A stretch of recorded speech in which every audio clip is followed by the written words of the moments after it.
কেউ যদি পীর ধরা ফরজ মনে করে এবং পীর বা গুরুই আল্লাহ, গুরুই খোদা মনে করে এবং বিশ্বাস করে এবং সমাজে জাহির করে, তাকে কি কাফের বলা যাবে? যদি সে কাফের হয় তাহলে তার জানাজা দেওয়া জায়েজ আছে কিনা? আল্লাহ মাফ করুন, আমাদের দেশে ওই যে ফকির যারা নিজেদেরকে বলেন এবং বাউল হিসাবে নিজেদেরকে যারা পরিচয় করেন, এই মানুষগুলোর ভিতরে অনেকেই, তাদের অনেকগুলো গান আছে যে গানগুলোর খোলাসা হলো তারা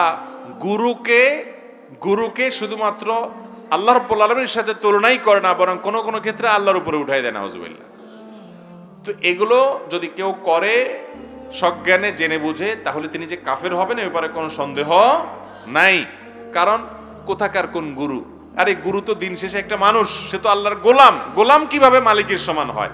অতএব তাকে আল্লাহর সমকক্ষ মনে করা এটা কুফরি, এর কারণে ঈমান চলে যাবে। যদি কেউ এরকম বেঈমান হয় তাহলে তার জানাজা পড়া যাবে। জীবদ্দশায় সে এরকম বিশ্বাস লালন করে দুনিয়া থেকে গেছে আপনি জানেন, তাহলে তার জানাজা পড়া যাবে না।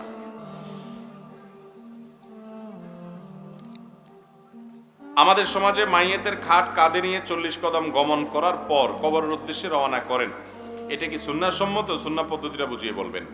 কবরে লাশের খাটিয়া কাঁধে করে নিয়ে যাবেন, 10 কদম পর পর লোক পাল্টাইতে হবে বা 40 কদম পর পর লোক পাল্টাইতে হবে, কাঁধ পাল্টাইতে হবে, এ পাশেরটা ওই পাশে যাবে, এমন কোনো কথা কোরআন হাদিসে কোথাও আসে নাই। এগুলো আমাদের নিজেদের বানানো জিনিস। যার কাঁধে আছে ওই 4 জন কাঁধে নিয়েছেন, ওই একইভাবে ওই একই কাঁধে শেষ করে ফেলতে পারবেন। আপনার কাঁধে ব্যথা হয়ে গেছে, আরেকটা কাঁধ পাল্টাবেন, সেটা ভিন্ন কথা। তো ওইটার নামে কোরআন হাদিসের নাম দিয়েন না যে এত কদম গনে গনে করে তারপর পাল্টাইতে হবে।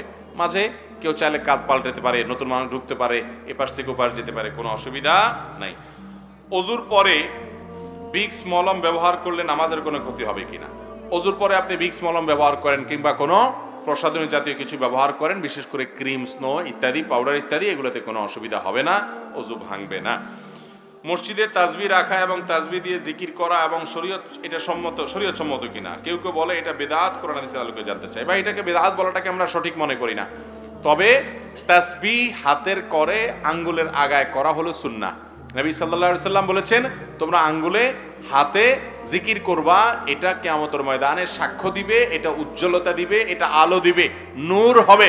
এজন্য হাতের করে জিকির করা, তাসবিহ করা হলো উত্তম সওয়াবের কাজ, সুন্নাহ। যদি কেউ এটা না করে তাসবিহ দানা ব্যবহার করে, বিশেষ করে 100 বারটা হাতে মনে রাখতে পারে না, কষ্ট হয়, তো তাসবিহ দানা ব্যবহার করে, এটা বিদআত হবে না। এটাকে অনেক উলামা কেরাম বিদআত বলেছেন, কিন্তু বিদআত না হওয়ার মতটা অধিকতর শক্তিশালী। কারণ উম্মুল মুমিনিনদের কেউ বিভিন্ন বিচি, খেজুর বিচি ইত্যাদি দিয়ে তাসবিহ গুনেছেন, সাহাবীদের কেউ গুনেছেন, এটা বিভিন্ন হাদিস দ্বারা প্রমাণিত। সেখান থেকে বোঝা যায় যে এটা একটা উসিলা বা মাধ্যম মাত্র গণনার জন্য। এটাকে ব্যবহার করাটাকে আলাদা স্বতন্ত্র ইবাদত কেউ মনে করে না। যদি মনে করে না তাসবিহ দিয়ে গুনলে সওয়াব বেশি হবে, আঙ্গুল দিয়ে গুনলে কম হবে, এরকম যদি কেউ মনে করে, তাহলে ওটা বিদআত হবে, ওটা বিভ্রান্তি হবে। কিন্তু যারা গণার সুবিধার জন্য তাসবিহটা ব্যবহার করছেন, তাদের কোনো অসুবিধা নাই, বিদআত হবে না ইনশাআল্লাহ। যুব সমাজ নেশায় আসক্ত, এ থেকে পরিত্রাণের উপায় কি যদি বলতেন? যুব সমাজ নেশায় আসক্ত, এটা থেকে বাঁচার জন্য মাদকের বিরুদ্ধে জিহাদ ঘোষণা করতে হবে। সেই ঘোষণা প্রশাসনকে করতে হবে, সর্বসাধারণকে করতে হবে, মাদক কারবারিদেরকে বয়কট সামাজিকভাবে সবাইকে করতে হবে। প্রশাসন বিভিন্নভাবে মাদক নিয়ন্ত্রণের নামে মদের বার খোলার পারমিশন দিবে, বিভিন্ন জায়গায় মদের বার খুলবে, ঘুষ খায়া মাদক দ্রব্য ছেড়ে দিবে, আর আমরা ওয়াজ করে দিব আর সমাজ সব ফেরেশতা হয়ে যাবে। এটা জীবনেও সম্ভব।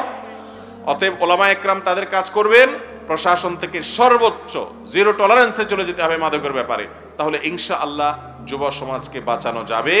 সেই সাথে যুব সমাজকে দ্বীনের ছায়াতলে আসার সুযোগ দিতে হবে।